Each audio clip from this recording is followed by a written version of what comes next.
counting down the days until your first game. Have you decided who's going to wear your number 10 jersey yet? Oh, we got a selection of Michael Hobbs, Gareth Anscombe and Pity Weeper. A lot of the All Black boys will probably be available the second game, so we're just managing that squad. So at this stage in that first game will be Michael Hobbs and Gareth Anscombe. One of those guys is an All Black, the other two aren't, so is it safe to assume that Pity will get that job come that first game against the Crusaders? No, I think it all comes back to performance. I mean, they're all a good. I mean, the beauty of the guys who weren't involved in the World Cup, they've had 5-week prep before Christmas. They have a longer preparation, so they're better nick.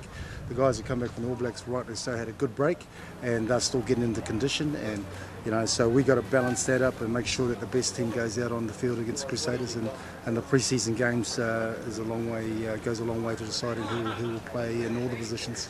You've had a few seasons under your belt now. You're more of a hard taskmaster these days than you were? Oh, it's still the same. I think it's every day is different, and like any job, like any person, you continue to grow and develop. And again, I think the biggest thing about going into my fourth year is it's just build on the experience you've already got, rather than being a first year coach in Super Rugby.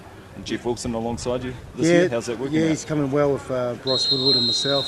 Three of us are going quite well. He's focusing on the skills, as we know. He's one of the most skillful players in All Black history, and he's picked up our skills program and coordinating that, so he's doing a good job.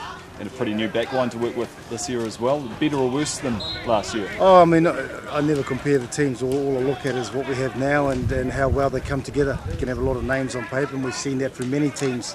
It doesn't necessarily turn into the best backline. It all comes back to how well they come together as a unit.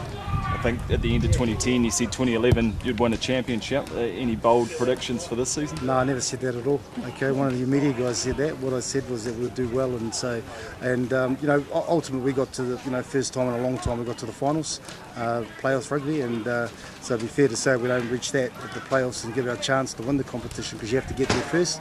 It would be disappointing. Tony Woodcock was sort of one that was going to ease into this season. What sort of stage is he at with his training? Yeah, he's still, what he's always good for it. He's a farmer and stays in good nick, but he's got a lot of niggles, and he's had over 100 games for the Blues.